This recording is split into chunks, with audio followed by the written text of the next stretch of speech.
네, 안녕하십니까. 강지현 대표입니다. 그 파생 관련해서 이제 기초적인 부분을 항상 이제 올려드린다, 만들어드린다 했는데, 조금 이것저것 바쁘다 보니까 이제 오늘 좀 올려드리는데, 파생 시장이라는 게 제가 이제 장중에 파생 매매를 하는 부분도 있지만, 실제로 이제 파생 시장 하면은 우리가 일반적으로 국내에서는 지수 선물, 그 다음에 옵션, 이 두 개하고, 그 다음에 주식 선물, 이렇게 딱 세 개 정도를 주로 많이들 실제로 하고 있습니다. 근데 이 파생 시장은, 그럼 난 파생 안 하니까, 주식만 하니까, 파생 뭐하러 알아야 되나? 라고 생각할 수 있는데, 사실, 특히 대형주, 저 같은 경우 대형주를 중심으로 많이 매매를 하니까, 대형주를 하는 사람 입장에서는 파생 시장을 내가 활용을 하던 안 하던, 그러니까 매매를 하던 안 하던 상관없이 실질적으로 시장을 알기 위해서라도 이 부분을 좀 아시는 게 좋습니다. 그래서 파생 시장이라는 게 이제 국내에서 주식 투자를 하는데, 이거를 하느냐 안 하느냐, 아느냐 모르느냐가 어떤 차이를 가지고 있냐면, 사실 우리가 주식 같은 경우는, 주식을 이제 보통 현물이라고 얘기를 많이 하는데, 주식 같은 경우는 항상 우리가 종목들 어떤 종목을 선택하느냐에 따라서 차이는 있지만, 상승, 그러니까 지수가 올라가면서 전반적인 종목들이 올라가는 케이스도 있고, 아니면 지수는 횡보를 하거나 하락하는데 개별 종목들이 상승하는 경우도 있고, 다 차이가 있죠. 근데 일반적으로 지수 상승이 강하게 나오지 않고 오히려 하락이 세게 떨어지면 대부분의 종목들은 상승보다는 하락을 많이 나타낸다 되죠.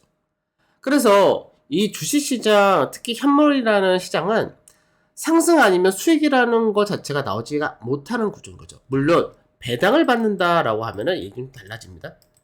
근데 이런 부분이 아니면 시장이 조정이 들어오거나 하락이 나오거나 이런 일이 발생이 될 때는 아무래도 시장에서 재미가 없다라는 생각이 들 수밖에 없고, 시장 조정이 좀 세게 나온다 하면은 심리적으로 압박을 받을 수밖에 없죠.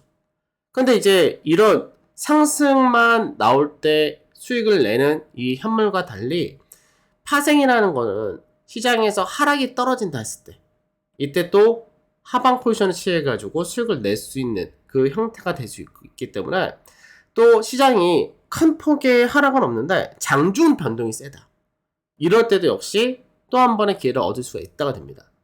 그래서 이 파생이라는 거는 우리가 매매를 하는 데 있어서도 새로운 또 하나의 기회를 얻어간다는 부분도 있는데, 실제로는 파생 안 한다 하더라도 알긴 알아야 되는 게, 왜? 외국인들 주도의 시장이 들어왔을 때, 지금 현재 코스피 지수가 거의 그런 케이스인데, 외국인들이 시장에서 국내 증시에서 중장기로 물량을 지고 간다, 이렇게 될 때는 항상 파생에서의 선물이라든지 옵션이라든지 이런 걸 가지고 합성 포지션을 구축을 하기 때문에, 얘들의 관점을 알기 위해서라도 사실 파생은 알아야 됩니다. 그래야지 우리가 시장 조정을 대비를 할 수도 있고, 그리고 마찬가지로 얘들의 방향을 알아야 되기 때문에 그때 높은 수익을 추구할 수 있다, 이렇게 되죠. 근데 이제 많은 투자자분들이, 야, 파생하면은 망해, 파생하면 엄청 큰일 나 라는 생각을 하고 있으신 부분들이 굉장히 많은데, 왜 그러냐면 파생이라는 거는 레버리지가 굉장히 높습니다. 그러니까 레버리지 효과가, 우리가 예전에 이제 많은 투자자분들이 주식에 대해서 신용이라든지 미수를 쓴다, 그러면은 레버리지 효과가 보통 2.5배 정도, 내가 가진 주식의 2.5배 정도의 주식을 더 가질 수 있다, 이런 게 있는데, 이 파생은요, 레버리지 효과가 거의 선물 같은 경우는 7배 정도, 옵션 같은 경우는 이제 만기일날, 옵션은 시간에 따라서 좀 차이가 있는데, 옵션 같은 경우 만기일날 뭐 레버리지 효과가 몇십 배, 몇백 배 이렇게까지 나온다고 되기 때문에 그 부분이 굉장히 크다는 거죠. 그러니까 이제 잘못하면은 시장에서 나는 상방 받는데 하락으로 떨어진다면 손실을 본다가 되는 거고, 하방을 받는데 상방을 나면 역시 손실을 본다가 되겠죠. 그러니까 이거는 사실 주식과 똑같은 거죠. 내가 주식에서 얼마에 샀는데 빠지면 손실 보듯이 선물에서도 똑같은 그런 케이스가 나타나고, 옵션도 마찬가지인데 대신 레버리지가 높기 때문에 벌 때 많이 벌 수도 있지만 손실 볼 때 크게 손실 볼 수 있다, 이렇게 됩니다. 그래서 이 레버리지가 높은 만큼 실질적으로 이제 공격적으로 이 파생을 하시는 분들 같은 경우는 하이리스크 하이리턴을 추구를 하신다 되는데 이 파생시장이 제로섬이에요. 그러니까 제로섬이라는 게 버는 사람이 있고 손실 보는 사람이 있고 그대로 이어진다는 거죠. 근데 일반적으로 우리 개인 투자자분들이 손실을 많이 보시기 때문에 그 손실 보는 거를 외국인들이 많이 가져간다가 되기도 합니다. 그리고 또 이 안에서도 버는 사람은 꾸준히 벌고요. 못 버는 사람은 계속 못 봅니다.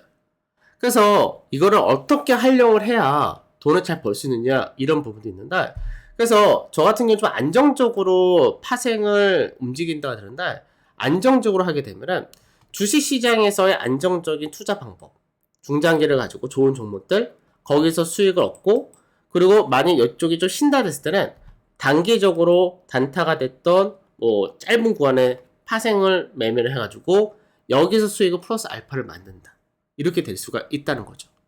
그래서 개인적으로는 파생을 하신다가 한다면 저는 나쁘지 않다. 대신 뭘 잘하시면 되냐면 주식하고는 좀 달리 가야 됩니다.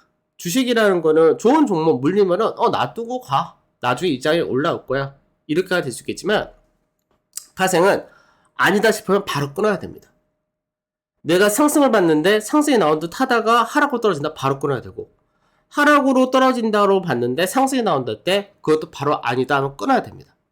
왜냐면 파생이라는 거는 시장에서 이번에 한 번 내려온다 되는데 이거 금방 올라갈 거야. 한번 기다려보자 라고 했다가 반등이 안 나오고 한 번 더 떨어지는 일이 생기다가 될 경우는 손실이 굉장히 커져버리기 때문에 그렇게 될 경우는 시장에서 이 파생시장에서 퇴출당하는 경우가 굉장히 많습니다. 그래서 내가 소액으로 어느 정도 제한적인 금액으로 파생을 하는 게 제일 좋다라고 저는 보는데 이 파생 안에서도 조금 더 안정적으로 한 방법이 어떤 거냐 이런 것들을 아시면 좀 더 도움이 되시겠죠. 그래서 파생이라는 거는 내가 뭐 수익을 더 추구한다는 부분도 당연히 있지만 시장을 알고 가기 위해서라도 어느 정도는 알고 가시는 게 좋습니다. 그럼 파생을 할 때 이게 조건이 있는데 파생 상품이라는 거는 일반적인 주식하고 달리 주식도 사실 저는 뭐 그렇게 생각을 해요.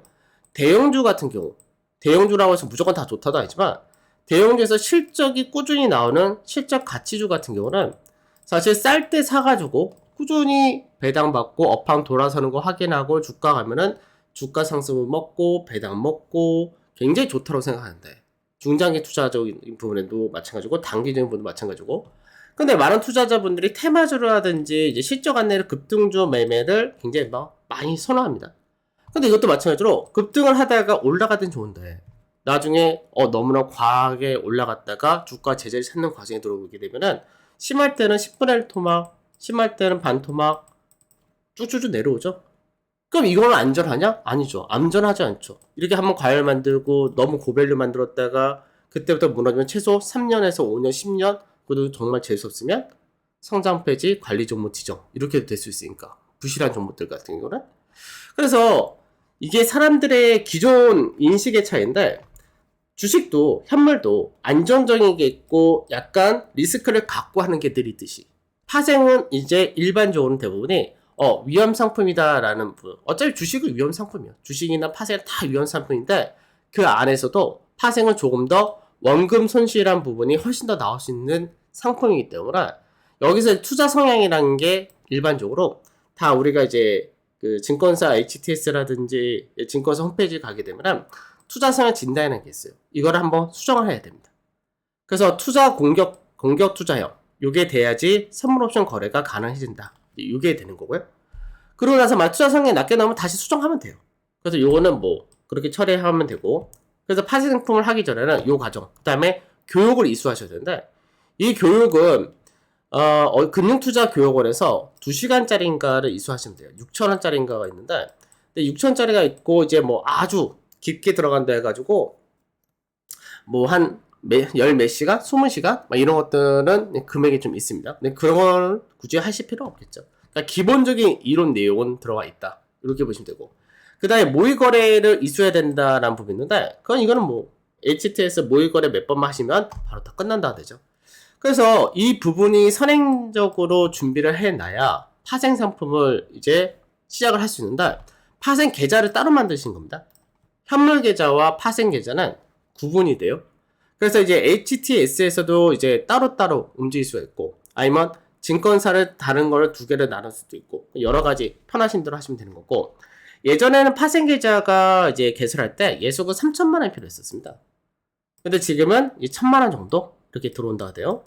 그래서 파생에서는 이제 지수 선물 증거금이 8.55다 뭐 이런 부분인데, 이거 어떻게 계산하냐면 일반적으로 이제 우리가 선물이 예를 들어 한 계약에 이제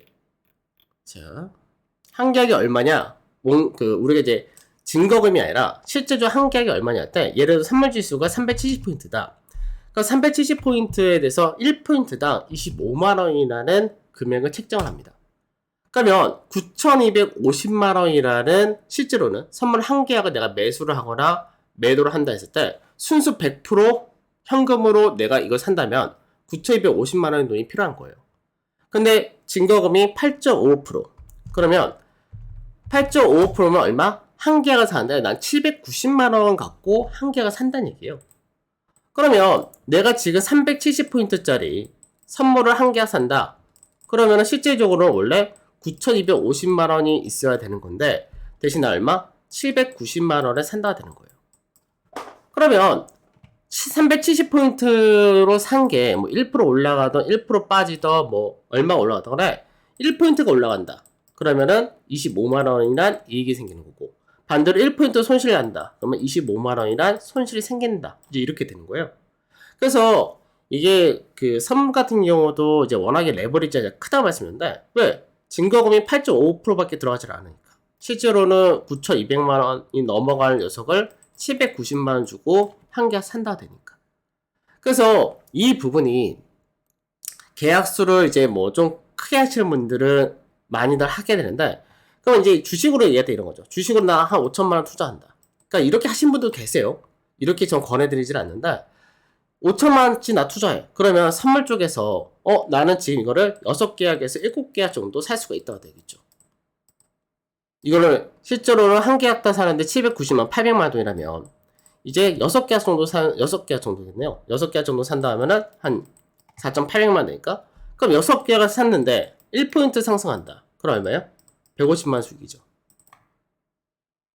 1포인트 하락하면 마찬가지로 150만 손실이 되겠죠. 한 계약에 25만 원씩 6계약이니까. 그러면 5천만 원 투자해서 1포인트 먹으면은 150만 원. 5천만 원 투자해서 약 10포인트 먹는다면 1,500만 원. 그럼 어떻게 돼요? 상승 계좌 수익률이 30% 되는 거죠. 그래서 이게 레버리지가 높구나 이렇게 얘기를 하는 거예요. 실제로 우리가 이제 한 종목의 뭐 투자 성향에 따라서 투자금에 따라서 들어가는 규모가 다 다르겠지만, 그래서 선물 같은 경우가 이렇게 시장에서 레버리지 효과가 들어간 돈 대비해서 효과가 크다라고 얘기를 하는 겁니다. 그 다음에 유지증거금이라 있는데, 유지증거금은 뭐냐면 내가 만약 이제 들고 갔어요. 370포인트에서 들고 갔다. 한 계약을 매수했는데, 근데 이게 예를 들어 360포인트로 떨어졌다가 돼버리면 그럼 얼마 손실이에요? 10포인트 손실이죠. 그 얼마? 250만 손실이 될 거예요. 그러면 아까와 마찬가지로 시장에서 원래 9,250만짜리를 유지증거금 530만 원이라는 가격이 유지가 돼야 된다는 얘기예요. 나 처음에 살 때 790만 원 정도 줬는데 530만 원 가격대가 깨지면은 반대 매매가 나간다는 얘기입니다. 그러면 이렇게 되려면 10포인트까지는 뭐 어찌어찌 버틴다 했죠. 250만 원 빼면은 뭐 540만 원이니까. 그러니까 10포인트 정도 손실에서 좀 넘어간다면 그때는 반대 매매 나간다. 이렇게 될 수 있다는 얘기예요. 그래서 이 10포인트가 뭐 엄청나게 크게 생각할 수도 있겠지만 실제로는 어떻게 돼요? 지수에서 뭐 370포인트에 360포인트다 라고 하면 3%도 안 되는 거죠. 2.7% 정도 되는 거니까. 그러니까 시장에서 제가 이 파생에서 많은 투자자분들이 이 방향 아닌 것 같아 라고 생각하면 과감하게 끊어야 된다, 손절을 잘해야 된다 라고 얘기하는 부분이 이런 거예요. 시장에서 주식은 3% 빠진다 해서 괜찮아요, 기다리면 돼요. 근데 이 파생은 내가 들어간 가격대에서 3% 정도 손실 났어? 반대 매매 나갈 수도 있다. 그러면 어떻게 돼요? 예수금을 더 채워넣어야죠. 돈을 더 집어넣어야죠. 그런 일이 생길 수 있기 때문에, 그래서 파생이라는 거는 무리해서 할 필요가 없다는 겁니다. 그리고 옵션 같은 경우는 이제 레버리 효과가 훨씬 더 높아요. 그래서 이건 어떻게 하냐? 전액 현금으로 이제 증거금이라는 개념이 없이 전액 현금으로 갑니다. 그래서 옵션 같은 경우는 예를 들어서 뭐 370포인트 콜을 산다. 그럼 콜 가격이 보통 1.2포인트다. 라고 하면 1.2포인트면 얼마예요? 단순하게 계산할 때 1.2포인트 곱하기 한 계약 할 때는 1포인트당 25만원. 이건 동일합니다. 선물하고. 그러면 한 계약을 산다 하면 30만원 들어간다. 이렇게 되는 거예요. 그래서 뭐 옵션 같은 경우는 이렇게 세게 나온다 했을 때는 뭐 300, 위클리라든지 뭐 일본 옵션은 세게 나올 때 300%, 500%, 1000% 이렇게도 나오죠. 그럼 이거 같은 경우 300% 들어간다면 30만원짜리 30만원짜리 들어간 게 1000% 나오면 300만원 수익이 될 수도 있는 거고. 그래서 이거는 워낙에 크게 형성이 되기 때문에 여기는 주의를 해야 되는데, 근데 이제 많은 투자자분들이 파생해서 크게 당한다, 문제 생긴다 라고 하는 게 어떤 거냐면, 옵션에서 매도라는 게 있어요. 매수만 있는 게 아니라 매도라는 표시 있어요. 그러니까 우리가 상방이다 라고 하면은 지수 선물에서 선물 매수, 상방, 선물 매도는 하방. 근데 옵션에서는 상방이라는 게 콜이라는 개념이 있고 하방이라는 게 푸시라는 개념이 있는데, 이걸 또 매도를 합니다. 매도라는 게 있어서 이 매도라는 거는 외국인들이 하는 건데, 주로 이거는 어중간하게 개인들이 하다가 박살나면 손실을 무제한으로 메워줘야 됩니다.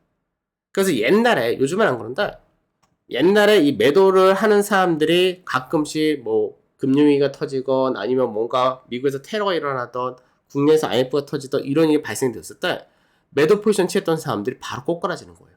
시장이 확 무너지면서 그때 매도 포지션 취했던 것에서 손실이 어마어마하게 나와서 결국 그게 파산이 되고 이런 경우가 많았던 거죠. 그래서 실제로 매도 포지션은 일반 개인 투자자분들이 하는 거가 제한이 다 들어가 있습니다. 그래서 앞에 이렇게 뭐 준비를 하고 사전교육 이수하고 다 했다 하더라도 매도 포지션은 처음에는 대부분 투자자분들이 못한다, 이렇게 보시면 돼요. 그래서 파생이라는 거는 이렇게 이런 과정이 좀 준비가 필요하다 보시면 되고, 그 다음에 이제 간단하게 지수 선물, 그 다음에 지수 옵션. 근데 이 지수 옵션에서가 한 달에 한 번 만기가 들어오는 우리 만기일날 하는 옵션이 있고, 코스피 200 일반적으로 위클리 옵션이라는 게 있어요. 그래서 위클리 옵션이라는 거는 매주 월요일날 한 번, 목요일날 한 번 이렇게 만기가 되기 때문에 굉장히 짧은 구간에서의 이제 변동을 노린 상품. 그래서 이렇게 선물 옵션 그리고 주식 선물까지 이렇게 세 가지가 주로 이제 파생이다라고 얘기를 하는 겁니다. 그래서 파생은 이제 뭐 그 외적으로도 상당히 많긴 많아요. 상품들이. 이제 국내에선 대표적인 요 3개 정도다라고 얘기를 하는 거고. 근데 이제 말 그대로 양방향 전략 가능하다. 시장에서 상방도 가능하고 하방도 가능하고. 그래서 이게 시장에서 이 파생 시장에서 우리가 조정이 날 것 같아 라고 하면 현물 비중을 줄이거나, 또는 현물 비중을 유지한 상태에서 파생적인 부분에서 하방을 중심으로 매매를 하거나, 아니면 해지라고 해가지고 이제 주식 선물이라든 이런 것들에서 갖고 있는 주식에 대해서 이제 해지를 걸는다. 매도 포지션 취하거나 여러 가지 전략을 쓸 수가 있어요.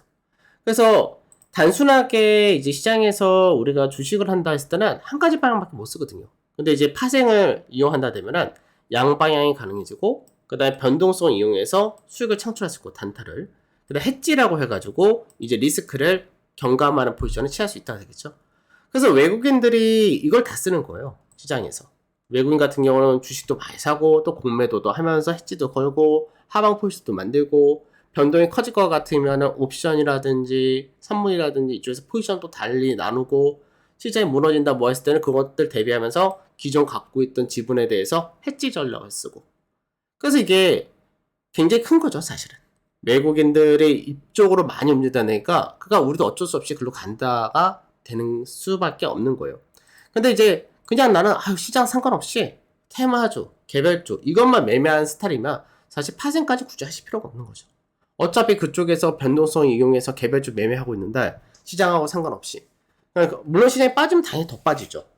근데 이제 개별주를 하시던 분들이 이제 파생을 하기가 왜 어렵냐라고 저는 얘기를 하냐면, 이 파생이라는 게 코스피 200이라는 상품을 가지고 만들어 버렸거든요. 코스닥 150이라는 상품을 가지고 만들었고, 근데 실제로 코스닥 150은 거의 파생에서의 움직임이 없어요.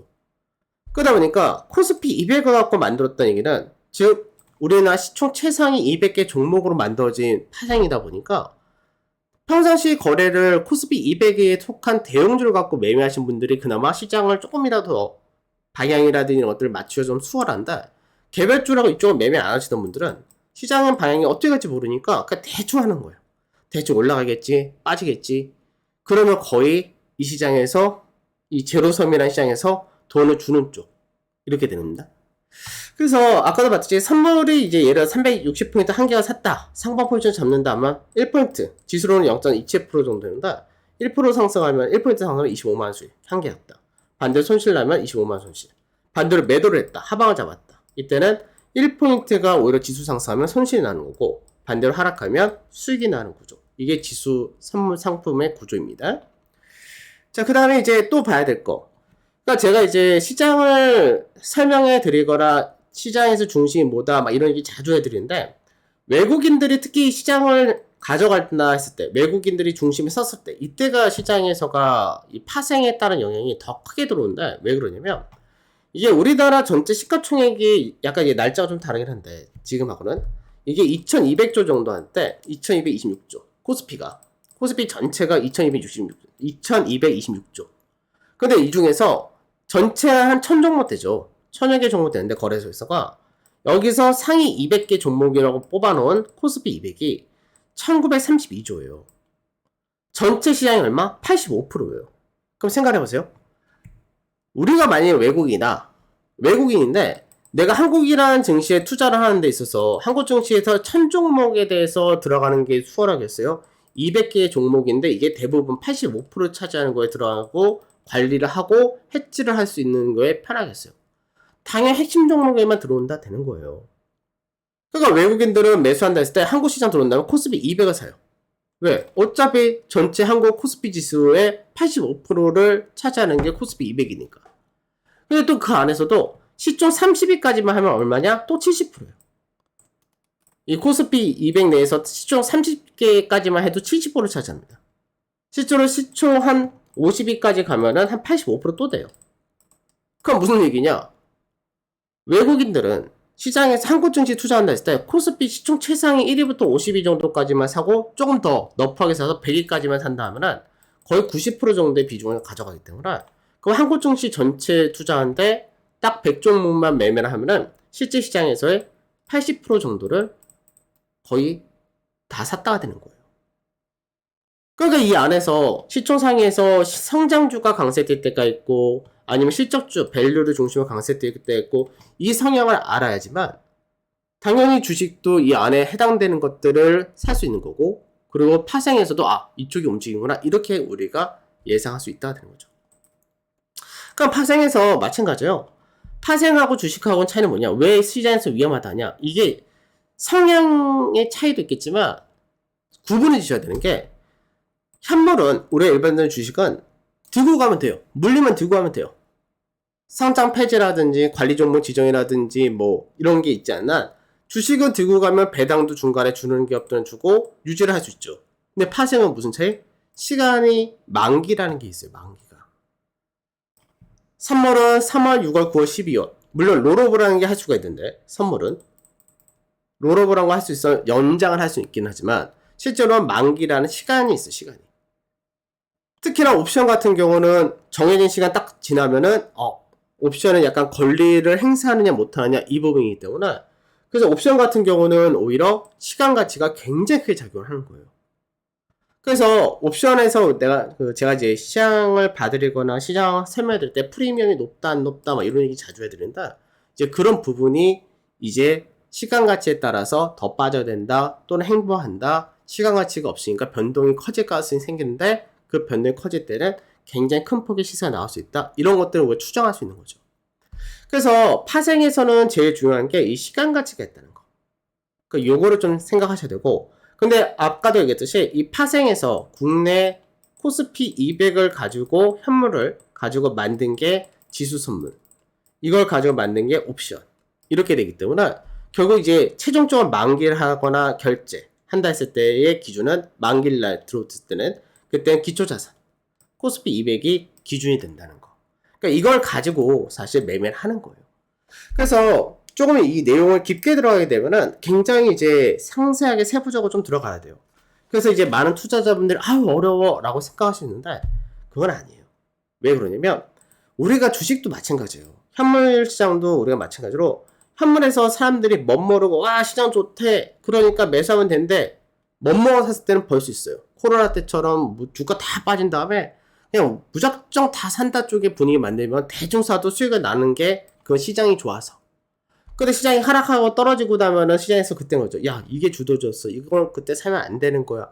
왔다 갔다 해요. 박스권 가면은 막 여기선 또 차별화되니까 사야 될지 파야 될지 장애에 따라서 막 우리가 또 겪어보고 공부도 해야 되고 시장이 요즘 트렌드가 어떻게 되는데 이게 현재 어떤 게 뭐 가치 주고 어떤 게 실적이 좋아지는가 업황이 어떻게 분석하는 거야 여러 공부 많이 해야 되잖아요. 파생도 마찬가지예요. 파생도 공부를 하셔야지 됩니다. 근데 이거를 주식을 난 좀 한 1, 2년만 하다가 그만둬야지 라고 생각하면 하실 필요가 없어요. 솔직히 너무 힘드니까. 근데 그게 아니라 제대로 시장에서 판단하고 리스크는 최소화시키고 시장을 알면 최소화가 되니까 또는 시장이 이렇게 불안하게 한번 크게 빠질 것 같은데 오히려 이 빠질 때를 노려서 나 한번 크게 레버리지 효과를 봐야지 라고 할 때는 이 파생이라는 거를 알고 하면 좋겠죠. 그래서 파생도 기본적인 개념과 그 부분을 어느 정도 이해하는 시간은 좀 많이 필요하다가 돼요.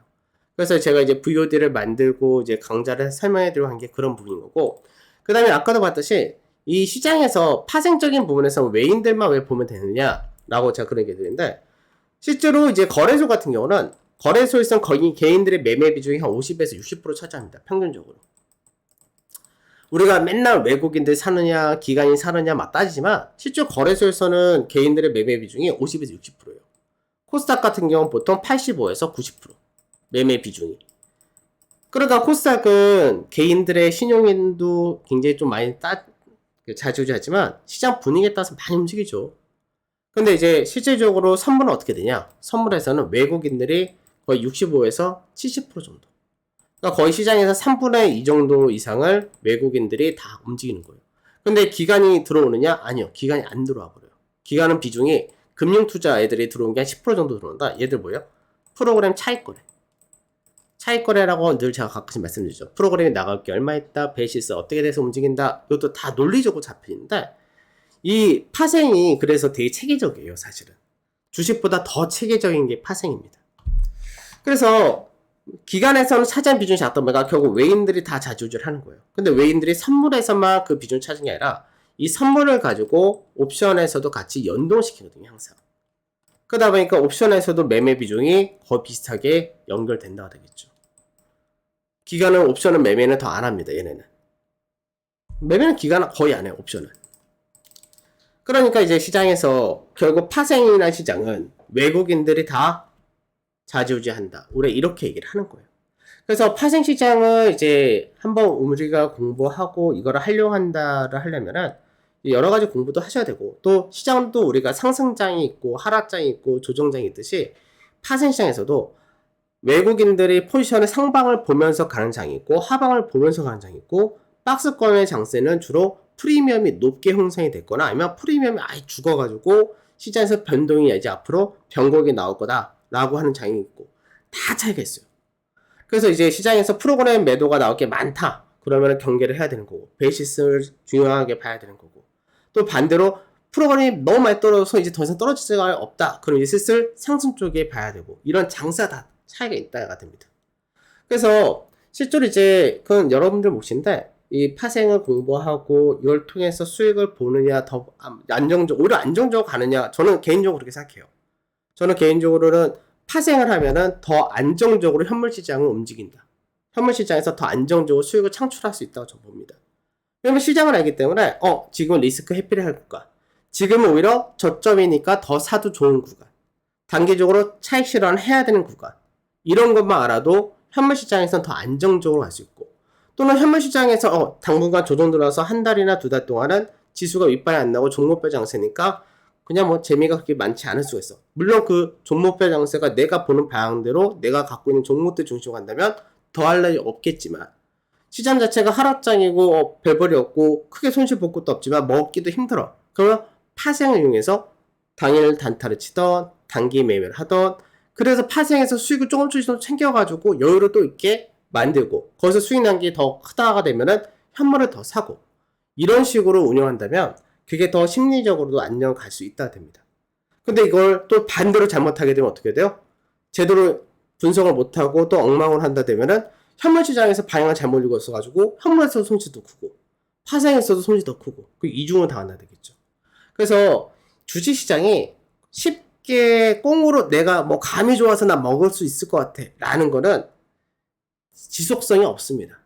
내가 남들과 달리 나는 실력이 더 좋을 수 있고 남들과 달리 나는 뭔가 운이 더 좋아서 잘 먹을 수 있을 거야. 그것도 어쩌다 한두 번이지 지속성이란 부분이 없어요. 그래서 파생은 되게 체계적인 상품이라서 그래서 파생을 저는 오히려 더 분석을 하거나 하면은 주식보다 더 어떻게 보면은 더 쉽기도 합니다. 파생이. 왜냐면 정해진 그림으로 간다 되니까 그런 것도 있는데 그런 것도 이제 나중에 여러분들 하시면 될 것 같고 그래서 파생은 이런 게 파생이다라고 말씀을 드린 거고 그 다음에 이제 뭐 지금 이거는 제가 여태까지 이제 한 번도 홍보를 안 한 부분이요. 이게 뭐냐면 이번에 이제 그 깡센클럽 얘기를 이제 모집을 하는데 그 똑같아요. 내용 구성은 똑같아요. 강좌가 들어가 있고요. 총 5강짜리. 그 다음에 매주 2회 특별 라이브 방송에서 실전 매매 복귀하고 Q&A 하는 거. 요거는 이제 매주가 아니라 총 2회가 아니라 거의 매주 토요일에 합니다. 그래서 조금 힘들면은 2주 정도 하고 한 주 쉬고 2주 정도 하고 한 주 쉬고 요 정도는 할 수 있다 정도. 그래서 요거는 지속적으로 이제 회원분들 계속해서 가는 거예요. 왜? 실제로 제가 이 VOD 만들어 드리고 이 자료를 이제 여러분들이 다운 받아 가지고 같이 계속해서 공부를 하시면 되는데 실전 매매를 해 가지고 또 거기서 얻어가고 반복해야지만 시장을 알 수 있어서 그런 부분이 있어요. 그래서 이번에가 이제 깡스클럽이란 타이틀을 갈고 만든 일기라서 그래서 이제 1개월, 대주주 클럽 1개월이 이제 대형주, 포트를 한 요 정도 내로 잡고는 거, 이거 플러스 이제 파생매매 같이 하는 건데, 생방송이에요. 아침 8시 반부터 시작해서 이제 오후 3시 한 45분에서 50분 정도 끝납니다. 이때까지 생방송 쭉 한다고 하는데, 요거를 이제 1개월을 원래 제공하고, 1기 모집에 한정해서 2주를 추가를 하는데, 2주 더 드리는데, 금액이 지금 이거 유튜브에서만 하는 거예요. 그래서 제가 이제 공개 방송이라든지 이런 거 할 때 이걸 한 번도 얘기를 안 해드렸던 게 제 유튜브 제 깡생 클럽이죠. 제 유튜브의 회원분들만 대상이에요. 그래서 회원분들만 가격이 79만 원에 이게 선착순 10명으로 이제 한정이 돼 있다는데 이게 이달 말까지입니다. 그래서 이달 말까지가 오늘 제가 녹화하는 시간이 이제 26일 날 밤이니까 실제로 월요일부터 31일까지죠. 딱 5일 정도 될 거예요. 5일 정도. 5일간 지금 79만원. 요 혜택이. 물론 이거 끝나면은 뭐 다음 달에도 이게 있어요. 있는데 대신 요게 없어지는 거예요. 2주가 없어지는 거예요. 2주가 없어지고 요 강좌가 요 그대로 갑니다. 가고 금액이 99만원이에요. 그래서 이번만. 그래서 이것도 지금 제가 이 기초 강의 해드린 거 끝까지 다 들으신 분들만 아마 이 혜택을 알고 가시는 거예요. 모르신 분들은 다 모른다가 됩니다. 그래서 같이 하실 분들은 이제 요 상품이 이제 이달 말까지 딱 5월 31일까지만 가능한 상품. 이제 이렇게 생각하시면 되고 가입하시면 바로 생방송 바로 하실 수 있고요. 그리고 강좌는 VOD로 다 되어 있기 때문에 바로 보시면 되고 지금 라이브 매매 복귀하고 Q&A도 이제 한 주차는 이제 녹화를 다 해놨는데 이것도 녹화 바로 같이 보시면 됩니다. 자, 그래서 파생은 나중에 좀 더 디테일한 부분이라든지 이런 것들도 중간중간 한 번씩 유튜브에 올려드리도록 하고 이제 뭐 필요한 거 있으시면은 말씀 주시면 거기에 따라서 또 이제 동영상을 좀 만들어드리도록 하죠. 자, 여기까지 해서 파생을 왜 해야 되느냐, 그리고 어떻게 해야 되느냐 라는 부분에 대해서 설명해드렸습니다. 감사합니다.